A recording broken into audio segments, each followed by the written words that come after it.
Good morning and welcome to Sports Central. An exciting day to be back in the show. Beautiful Tuesday morning, and we have lots of exciting sporting stories for your listening pleasure.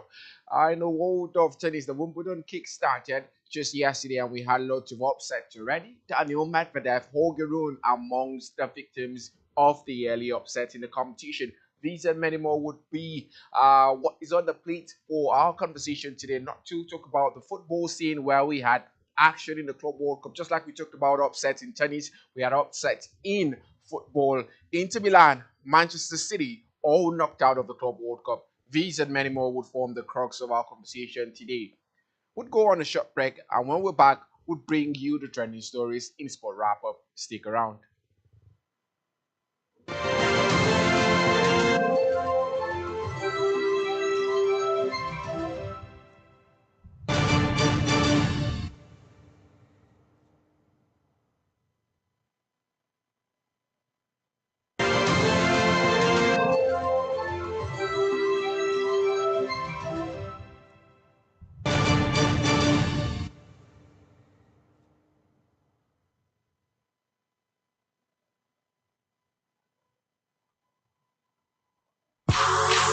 Get ready for the exciting showdown. The biggest names, the toughest competition, and the most thrilling moments. From the gridiron to hardwood, and from the pitch to the track. Join us for Sports Central, the most electrifying sports program on television. Every weekday from 11 a.m. to 12 noon on Spectrum Television. Sports Central, your home for sports.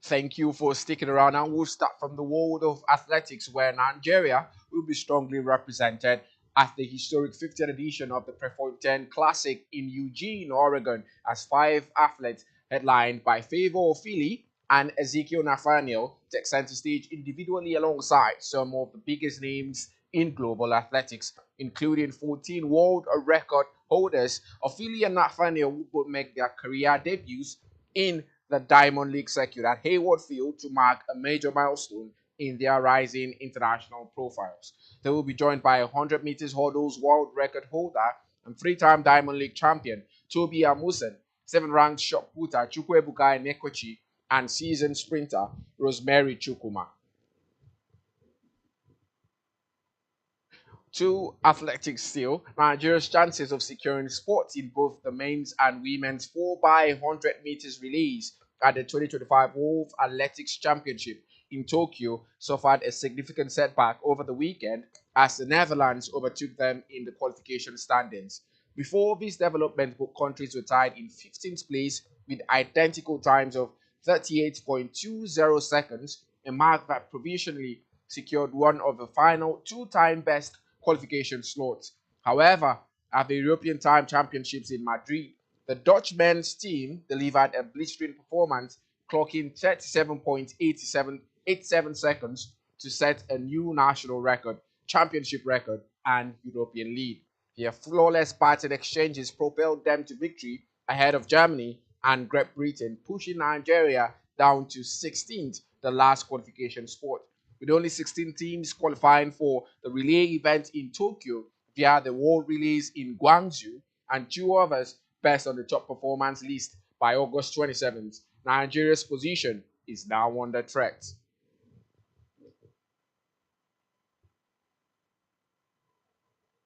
Now to the world of tennis, where looking every bit, the world number one and the favorite here, Arina Zabalenka eased into the second round of Wimbledon with a 6-1, 7-5 win over qualifier Carson Bryanstein.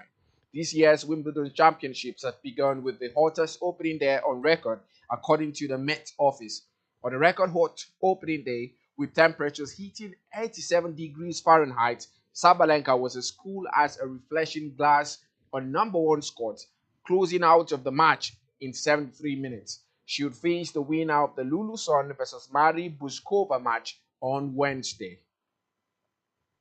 Now to the ATP category, where two-time semi-finalist Daniil Medvedev took his frustration out on his racket after he suffered a shock first-round exit at Wimbledon. The Russian world number 9 lost 7-6, 3-6, 7-6, 6-2 to the 64th ranked Frenchman Benjamin Bonzi before slamming his racket against his chair and his bat. It's the first time Medvedev, who met the last four in the past 2 years, has failed to reach the second round in seven Wimbledon appearances. It was the first ever victory over a top 10 ranked opponent for Bonzi, who is 29 and has matched his best Wimbledon result by reaching the second round. Medvedev was not the only main seed to fall on day one, as Danish head-seeded Holger Rune lost the five-setter and Greece Stefanos Tsitsipas retired after getting injured.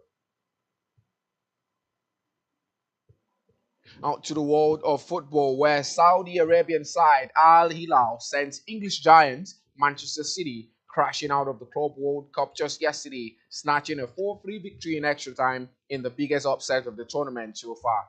The match finished 2-2 at full time, but at the end of an eventful extra time, Marcus Leonardo grabbed the winner and pulled off one of the greatest wins in Middle Eastern football history. The Saudi club advances to the quarterfinals, where they will also face Brazilian club Fluminense, ensuring a non-European team will reach the last four of the Club World Cup.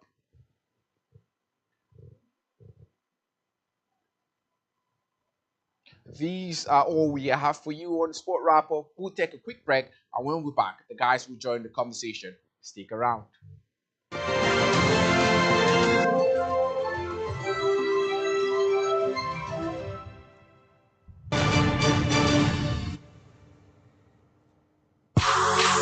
Get ready for the exciting showdown. The biggest names, the toughest competition, and the most thrilling moments. From the gridiron to hardwood, and from the pitch to the track. Join us for Sports Central, the most electrifying sports program on television, every weekday from 11 a.m. to 12 noon on Spectrum Television. Sports Central, your home for sports.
Spectrum TV, broadening your horizon.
Broadening your horizon is what every living being not only genuinely desires, but heartily pursues and intentionally invests in. For in the gathering of men, only those whose minds are in tune with the dynamics of the past, present, and future innovations, inventions, politics, and governance are respected. We are Spectrum Television, and broadening your horizon is our obsession. Risk on your decoder now to connect Spectrum Television on the frequency 12589, symbol rate 26250. That is frequency 12589, symbol rate 26250, polarization horizontal, and join our online community at spectrumtvlive.ng. For further inquiries, please call 0704 158 5642 or 0704 541 7707. Spectrum Television, broadening your horizon.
Good morning and welcome to another exciting time to talk about the best of stories in the world of sports. It is Sports Central. My name is Vladimir Kim. The guys are seated here on the table of greatness, ready for the talking point and the build-up that comes with it.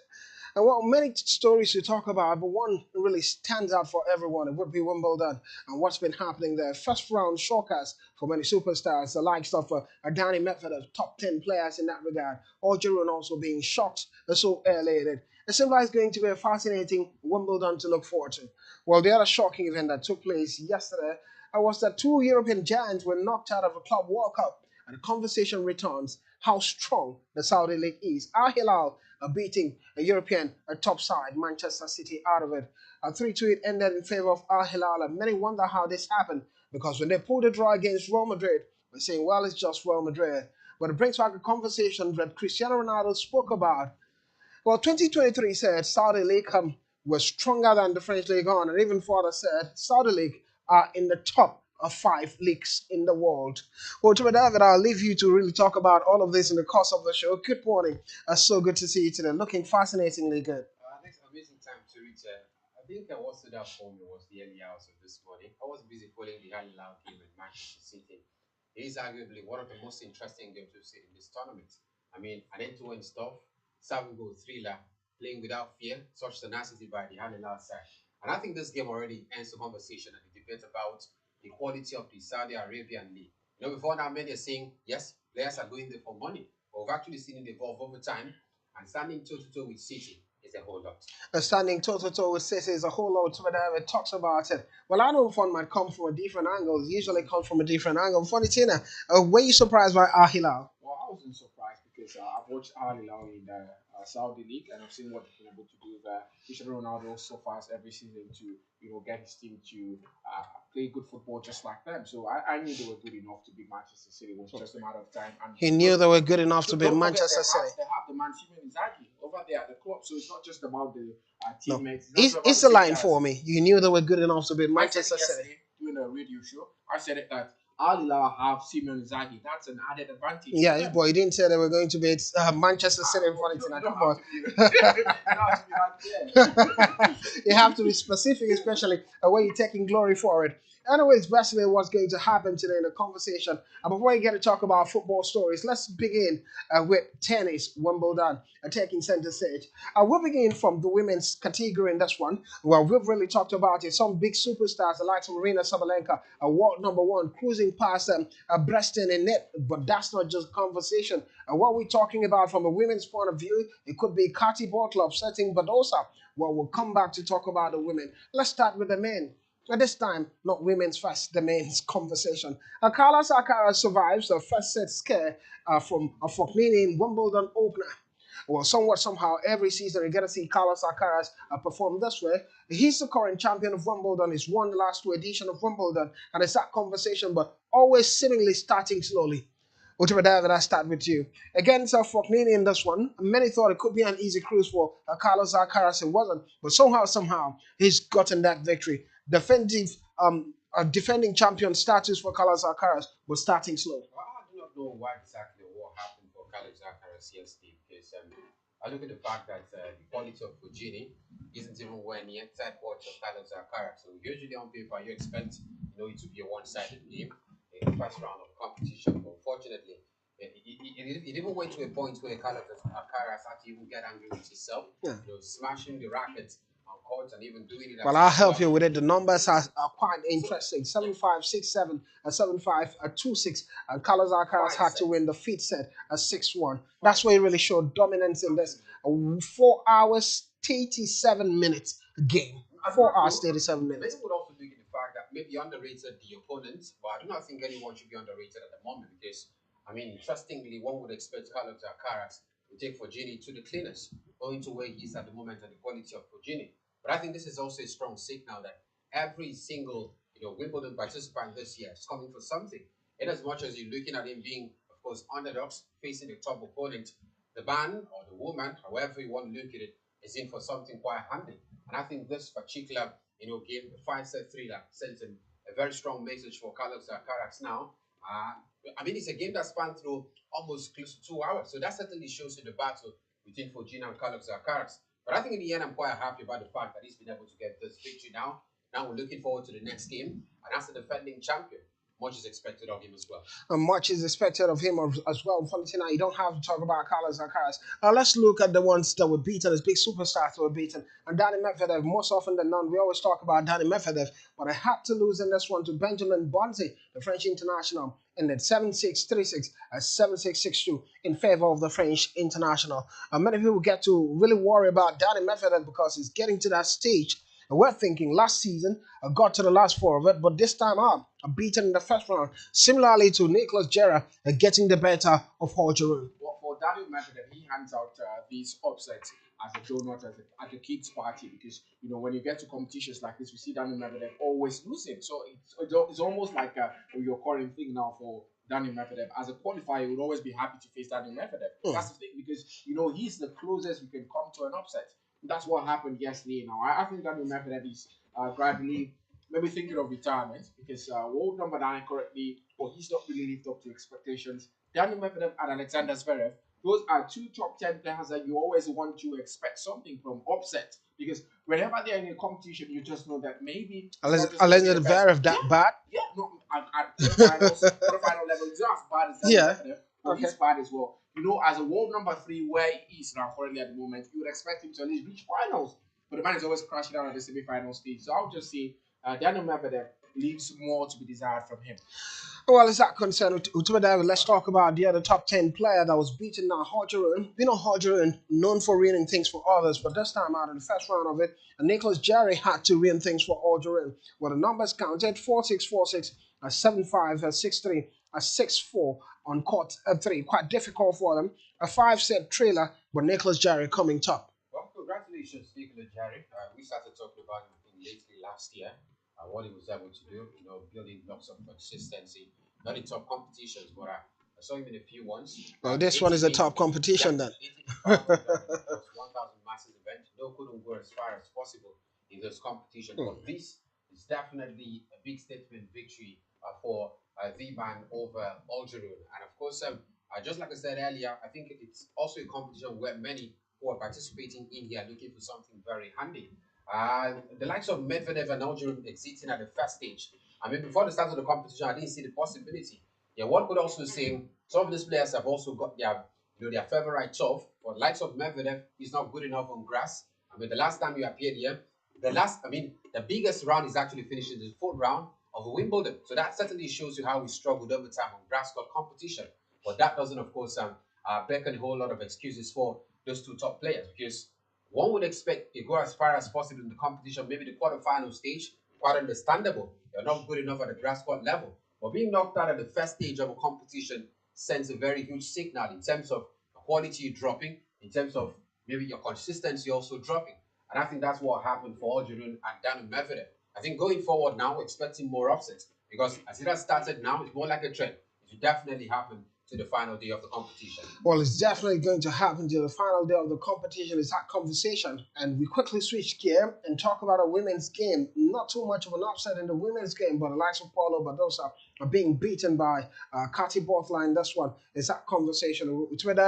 Recently we heard that Kati Bortla is planning to get married. It seemed like good form for her now. But another tennis superstar, the Australian international, forgotten the name a bit, but somehow beating Paula Badosa, the former world number 1, currently number 9 seed in this competition. And we're talking about the likes of Jasmine Paulini prevailing a 3-setter at Wimbledon Monday. And Paula Badosa was not fortunate as she lost in 3 sets to British Kati Bortla and Fontina. Definitely, when you look at Badosa, I think she's had a bit of problems when it comes to top level competitions like this. Especially Kati Bortla, you always expect her to maybe give Lady a run for her money, but it wasn't to be so on the day. But the good thing for the women's category, I looked at across all fixtures that we had, in the Wimbledon opener, we had Arena Sabalenka and actually winning and all of that. So no upsets yet. I'm just looking at it. Maybe we'll just get to have the top names getting all the way to the semi-finals or quarterfinals of it. Because comparing it to the men's game, we had more upsets in the men's game than the women's game. So maybe we'll just expect the top names, the top seeded players to keep qualifying and moving on to the next round. I think I'm really happy about Kati Bortla, getting the likes of Badosa. Why are you happy about that? And experiencing Badosa in that particular So why not happy Badosa got a victory in this one? Why I'm happy the overtime, whenever you ask me about the likes of Kati Bolta, Cameron Nod, and the rest of them, Yeah. I've always slammed them for not, doing well in top level competition. So I think the very first, win for Kati Bolta and the Wimbledon is something quite good for her. Maybe also up her morale in terms of facing other top opponents going forward. But I think I would not use the win against Badosa as a yardstick because recently we've also seen Badosa, go down the pecking order in terms of quality as well. But what happens now for Kati Bolta after the statement win? Talking about all the top, players, which she will eventually meet as the competition progresses. Can she or will she be able to, stand the storm? It's still a big question mark that I cannot answer at the moment. But I think it's progress for her from here. Yeah, progress for her from here. Twitter David talks about it because we're not expecting Katy Butler to go all the way and win Wimbledon. It doesn't seem like something that can happen. But if it gets to happen, Emma Raducanu went all the way to win the US Open in 2021 as a qualifier. So anything can happen in sports. But it would be a big shocker if it gets to happen, just like it happened with Emma Raducanu. Now let's talk about another former champion, former world number one, Naomi Osaka. Somewhat somehow getting a victory in the first round. It's the second year stretch she's getting a victory in the first round. Sadly, we have to talk this about Naomi Osaka quite celebrating she's getting victories in the first round instead of going even further. I got a victory against Australian qualifier Talia Gibson at a Trump 6-4, 7-6 in that direction. So good for her finding the balance. The likes of Madison Keys wins a wild Wimbledon 3-setter. And Raducanu defeats a teenager Zhu in all British opener at Wimbledon until Carter lands a scorcher to take down Ostapenko at Wimbledon. Well, to that right up front, now let's talk about Jelena Ostapenko, the Latvian. They seem to be moving high in recent times, but this early exit at Wimbledon still doesn't make sense. So no matter how I want to talk about, we're really saying that the men's game had really shown shockers. There are a bit of upsets in the women's game too. Jelena Ostapenko is still an upset. Jelena Ostapenko is world number 20 at this point. Yeah, I know. in recent times. She's actually reduced a bit, and she's gradually just she's on a free fall now. If I might use the word, because when you look at Ostapenko, it's not the Ostapenko we knew 2 years ago. So I would not call this an upset because it was expected. Come on, Ostapenko is not that top quality. There, she's not won a competition in about 6 months. That shows you that she's not at the level we used to know Jelena Ostapenko to be. So maybe crashing out of this tournament now, she has enough time to prepare for the very next one because now she's out at the first round. Maybe go do some training and come back to the next competition. Well, Carter, we're talking about a player that's ranked 51 in the world, getting better of a player that's ranked 20 in the world, and at 6'3", 7'6", a first round loss to Ostapenko in Esbon. Is that conversation before now? A week ago, another one happening to her in this one. Well, quickly we'll go on a quick break, and when we're back, it will be football stories all around the world. Looking at the Club World Cup and a further conversation as the Flying Eagles camp reopen. Looking forward to the CAF Boys Cup in that direction. It will be a conversation when we return from the break. Don't go anywhere.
Get ready for the exciting showdown, the biggest names, the toughest competition, and the most thrilling moments. From the gridiron to hardwood, and from the pitch to the track. Join us for Sports Central, the most electrifying sports program on television, every weekday from 11 a.m. to 12 noon on Spectrum Television. Sports Central, your home for sports.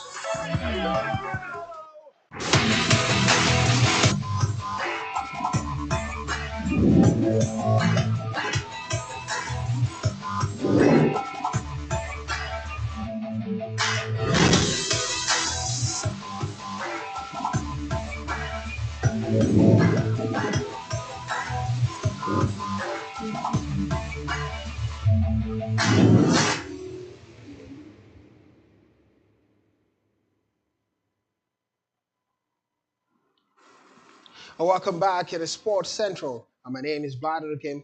Looking forward to the biggest talking point in the world of football. And football, here we go. With David and Fontina still with me for company, going nowhere in this one. Now let's talk about football stories then around the world. First, we begin from the home side. It would be Nigeria. We hear Nigeria's under-20 side, the Flying Eagles, are camping in Abuja in readiness for what they call the CAF Boys Cup, the WAFL B under-20 Cup. Well, this tournament seems to be the first time it's going to take it. Well, ultimately, I'm going to start with you. We saw what Ali Zubair's side did during recent games of participated and preparing, qualifying for the World Cup. And now we're talking about another kind of preparation for them, the WAFL B tournament. The tournament is said to be organized to foster regional collaboration and showcase emerging football talent across West Africa.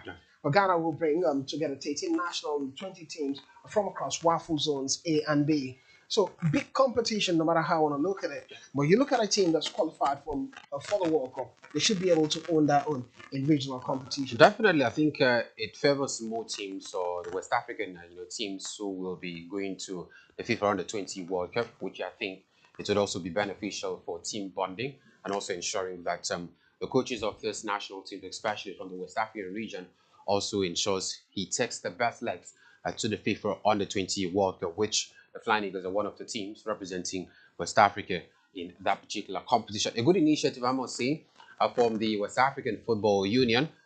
They also made mention of unearthing young talent. So even the WAFL B, competition that was organized by CAF in qualifiers for, the African Championship, the Under-20 African Championship, it wasn't enough. They still have to see how many more players can actually have, more platform to grow and develop more.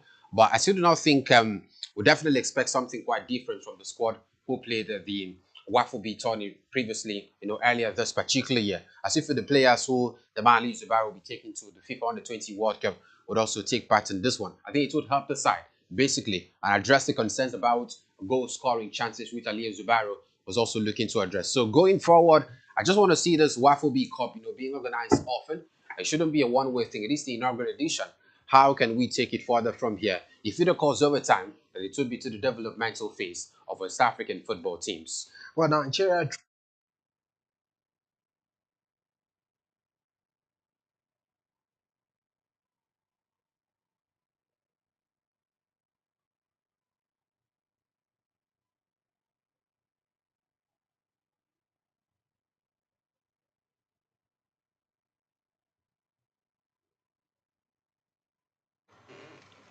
Well, it's that conversation. Nigeria drawn in Group A alongside host nation Ghana and Benin Republic, and we here. And Group B features Niger Republic, Togo, Ivory Coast, and Burkina Faso. And the top two teams from each group will progress to the semi-finals. Meanwhile, host Ghana and Nigeria face off in the first game of the tournament on Thursday, July 10, before the Flying Eagle face Benin Republic 3 days later. Well, unfortunately, before we move away from this conversation, a good time for Coach Sabari to look at this squad and maybe try to bring in a few changes to the squad that played at WAFCON. Remember at WAFCON were complaining the style of play they played despite qualifying for the not WAFCON now at AFCON, because WAFCON is a women's Nations Cup. At under-20 AFCON, they've qualified from it, but the style of football many Nigerians complain. We all talked about how they miss chances, bring in new attackers. We know the window might not be so open for many international or foreign footballers to come in and join the side of the WAFL B competition because they'll be preparing for the next club games. But on the other hand, within Nigeria, it could be a good test to look for decent strikers. Well, first of after the draws for the Under 20 World Cup, emerged, the man Ali Zubair said he's done the needful to get strikers who would score the goals because when we looked at the Under 20 AFCON, the problem with the Nigerian side was goal scoring. So I don't think there was any problem with the playing pattern of the team, just lack of goal scorers. So I feel he's done the needful for that. But putting it side by side with what I You want, say he's done the needful for that. maybe, When and that's what how? he said. That's what he said. But I'll just Or he will do the. the needful for it. I'll check what he said. So, but at the end of it, watching the Under 20 Euros, I saw players. I saw the likes of Harvey Elliott playing for England. I'm just looking at Nigeria, but they didn't qualify for the World Cup. England. I think they didn't qualify for the World Cup. So, but when you look at teams who played at the Euros and compared to what I watched from the Flying Eagles at the Under 20 AFCON, I'm a little bit scared for that side because I don't see them, going toe to toe with the caliber of players I saw on the Under 21 Euros. Well, under 21, quite higher than under 20 anyway. Under 20, we're having 18-year-olds participating at 19-year-old. Well, under 21 Euros, we're having even 23-year-old participate in it. So a different kind. As long as they were under 21 at the time of qualifiers, they're allowed to participate. So it's high-level competition. Congrats to Harvey Elliott, but here congrats to Flying Eagles of Nigeria, superstars in their own regard. Meanwhile, the Flying Eagle will still have the biggest test ahead of them this year as they play in the FIFA Under 20 World Cup in Chile from September 27th to October 19th in that regard. And quickly, let's talk about another player. It would be a Nigeria striker now. Fulham are interested in the Super Eagles striker, and this one, Tolu. Well, many people know about Tolu, who participated in Gang and played top level, won the Ebony Boots last season in Gang football in the Belgium Pro League. But Tolu Orokodare, we hear Fulham are lining up a move for him. Well, most time on not to be David, it's always speculative until it gets to happen. But Tolu Orokodare was his top scorer in the Belgium Pro League last season with 17 goals. You think possibly he gets to Fulham, he can fit in English Premier League? Back to the conversations we're having when Nigerians in the Belgium League move to English football. I think Fulham has been quite different terrain for Nigerian internationals in recent times. I could go on and mention names. Formula Aina. I think that was the end, start of his career in Europe. So unfortunately, didn't stay that long. Had to join through some loan balls. But none of them moved from Belgium. Yeah, none of them moved from Belgium. Yeah, I'm also talking about Nigerian internationals who played for Fulham. Yeah. How many have they signed from Belgium? That's another conversation. So I do not feel Orokodare going to Fulham would be that entirely bad for me. First of all, Fulham are not under pressure. I mean, he's not going there to guarantee the first in the season. As regard going to a top club. So I'm looking at that slow and steady progress. Yes, it might be hard for the first few months of his career at Fulham if he moves there. One, I do not see him being physically fit enough to withstand the pressure and the complexity of the English Premier League. We know how physical the league has been, over time. So it will take a whole lot of time for him to acclimatize and fit in that. Orokodare is not that slow. I've watched him a few games, and it's not that slow compared to the likes of Paul Lumachu. So I wouldn't want to call him slow. I think it's an average speed player. So I wouldn't want to call him slow. I think it's an average speed player. So when you look at Fulham, slow, come on. look at Fulham. Look at the number 9 now. What's his name now? Raul Jimenez, who plays for Mexico. When you look at him comparing with Tolu Orokodare, I would say they're almost the same kind of players. They rely on their physicality and all of that. Jimenez is not that fast. So if Jimenez can do it at Fulham, then Orokodare would hit the ground running as well. Hit the ground running is a strange kind of word to use. Well, the man, Alex Iwobi, made the switch from Everton to Fulham and won the Player of the Year that particular season. He was at Arsenal. Say that Nigeria will not do it again next season. But when he mentioned Alex Iwobi, played for Arsenal first before moving to Everton, so he's got lots of experience in English first before moving to Everton, so he's got lots of experience in English Premier League. Calvin Bassey, he was, I think, within the Premier League ranks before moving to the Championship ranks, and then moved to Rangers in Scotland, afterwards to Ajax before returning to the Premier League. Youthful football started in the Premier League, and some of the sides for Calvin Bassey. So some kind of home experience for him. But nobody's saying Tolu Orokodare can do it. If he can do it in Belgium League, and let's see if he can do it. But until the deal gets to happen, and that's when we can finally really talk about it. And well, let's go to the Club World Cup. It's getting even interesting in the Club World Cup, getting to a level that not many people think about it would happen. Al Hilal Showcome, a Club World Cup, a win over Manchester City. 4-3 ended.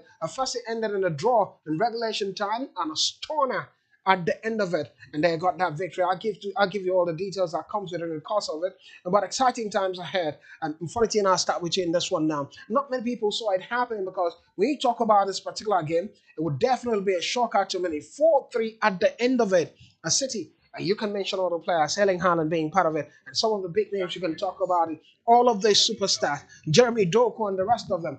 Al Hilal, who do they have? But somewhat, somehow, they got a victory. It goes back to bring the conversation about what the best players in Saudi League bring to the table. Well, I'm looking at some of the best players in the Saudi League here. Yeah, Malcolm there. We're talking about Milenko Govic and Savic also being Ruben Neves. We're talking about Kenu. Well, might not be the biggest name there. But Al Hilal, Koulibaly also being part of it, and Joao Cancelo. So lots of defenders and on and on and on. Uh, Lisandro also being part of it. Bono, the goalkeeper, Moroccan goalkeeper. Some average looking superstar from Europe being part of this Al Hilal, but getting a victory. So you think, is it all about a superstar? Because you look at superstars for superstars. Man City has still got more superstars than Al Hilal. Well, definitely, but I would say, well, looking at that game, it shows that Manchester City still have some defensive frailties. Yes, they scored 3 goals, but still couldn't win a match. It's almost the same thing we saw last season. We see Manchester City scoring goals, but still not able to win the match. So that's the same thing we saw yesterday. And I'm a little bit skeptical about next season for them because yes, you've brought in some reinforcement to the side, likes of Tijani Rangers, likes of Omar Mamouche last season, January, but you still not being able to sort out those defensive problems. I think it's a great problem for Manchester City now. Ryan at Nuri yesterday, a very good offensive defender. When you look at the fullback as he is, but I feel Manchester City still needs some defensive stability. And the defenders they have at that club do not cut it. So maybe it's time for Pep Guardiola to make some tactical switch before the season starts because now teams have seen how to cut Manchester City. When you know how to hurt them, you don't always want to play that way against them. Simon Inzaghi, a good tactician. Manchester City scoring early in that particular match. Well, Ali now having to come back in that particular game. It shows that any team who are, well knitted as a team, closely knitted, will be able to stop Manchester City, and that might just continue when next season kickstarts for you. Well, big worry for the team now. Before now, he was really talking positive about Manchester City for next season, but now Al Hilal is beating them. A change of view, and is thinking a big concern for them. Some decent performance. Bernardo Silva scoring in the 9th minute, Erling Haaland in the 55th minute for City. If you afforded in the 104 minutes, we're talking about Marcus. So, somewhat somehow was City who took this game to extra time because Al Hilal were on their way to winning it, and with the man Marcos Leonardo scoring both in the 46th and 100 during the 52nd minute. Koulibaly, the Senegalese international, scoring in the 94th minute. Well, David, let's take the other game that took place now. Was Inter Milan, a European Champions League finalist. They were beaten by Fluminense. But one thing stood out in this particular game. Silva, Thiago Silva, not David Silva, Thiago Silva, 40 years of age, still manning the defense, captaining the side, showing what he did at Chelsea and all the clubs he's performed in this one. But disappointing for them, as Martinez, the captain of the side, after the game really complained and told the players, if you want to stay in the club, you have to be committed and stay in the club or you leave. Embarrassing for the European internationals. That's embarrassing for Inter Milan, one of European giants, made their way through the top. But they've had lots of injuries in the course of it. 5 players getting injured. A huge concern as well. But I do not think that's excuse enough because if you look at Inter Milan all through the entire duration of the tournament, I do not feel that impressive for me. Yeah. I mean, in terms of results, in terms of how the same lucky qualifying to this level. Qualifying to the last 16. So they were not that convincing in terms of how they play and the quality of the side. Very different, entirely different from what we saw in the Champions League last season. I think Fluminense for me are deserving winners of that game yesterday, and it totally shows how vulnerable Inter Milan are at the moment. First of all, losing their coach Inzaghi to, of course, Saudi Arabia now, and also facing a South American club. We know how solid South American clubs have been so far in this tournament. So it wasn't quite, more like a shocker for me in that particular game because the only thing is that I expected more from Inter Milan. 2 goals without reply from Inter Milan shows how bad they are at the moment. and they need to do more ahead of the start of the season. They need to do more ahead of the start of the season. Guys, you have a biter. The big one taking place today will be Real Madrid against Juventus.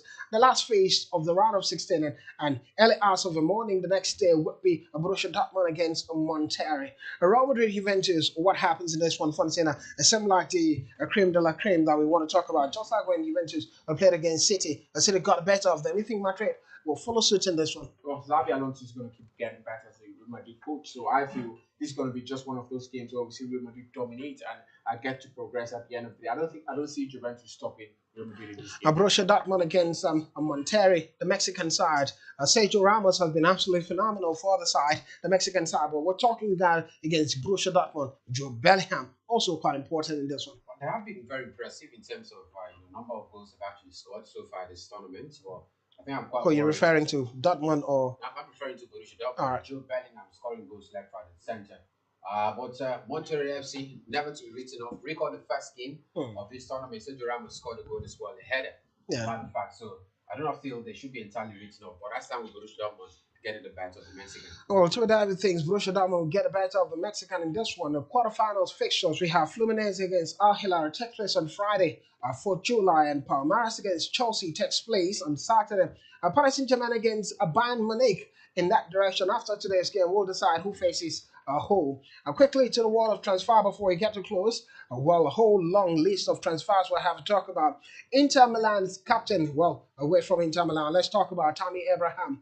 Tammy Abraham, Roma football player, now joining Besiktas in 15 million euros transfer. Last season, he was on loan at AC Milan, didn't really work out for him.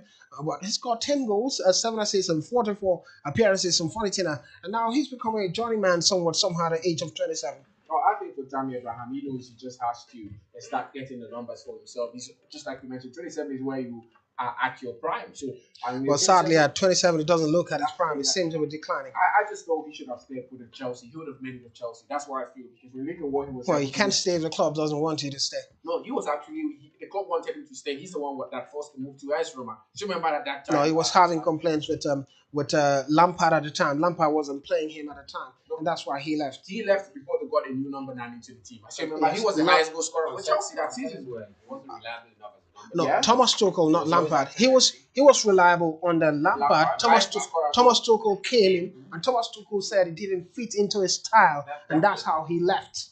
So it wasn't him leaving; it was the coach not wanting him to be part of it. Well, Arsenal make a move for Palace, Berechi Eze, the Nigerian international. Let's see what happens at the end of it. Arsenal talking about it, and then the Manchester United also they're targeting Aston Villa's Oli Watkins, and West Ham would be open to offers of around £60 million for Mohamed Kudus. Remember, they just rejected £50 million for him from Tottenham Hotspur, and Bayern Munich have added a forward Luis Diaz to that shortlist. Well, to have a pick one for the team, I just pick one. 30 seconds before we bounce. I'll go with Luis Diaz. Yeah. I think before now, many would say that particular, move would look attractive into the fact that maybe every player wants to win titles, but in recent times, Liverpool have been winning titles, so I don't think he's got any excuse of leaving Liverpool at the moment. They are the current champions of England, and they're looking forward to winning even more titles. It will be a good addition to Bayern Munich. We get to join them. Funny Tina, maybe Manchester United or the Watkins. Well, I think that's fatigue. That's ridiculous at the moment because I don't see Aston Villa selling Oli Watkins. They've already made it clear yesterday in a club statement that they're going to send Marcus Rashford back to Manchester United. So I don't see Aston Villa selling Oli Watkins. All right. Funny Tina doesn't see it happen. We hear if Hodgson leaves the side, possibilities for Oli Watkins. But it seems like Manchester United are also going to window shopping, and just like Arsenal, until we get the deals done, they don't want to spend so much on players. It's that conversation. But here, we have to balance this moment. Tomorrow is another day. Thank you for being a part of it. My name is Vlad and Timmy Davin Fontaine doing the magic for me. Tomorrow is another day.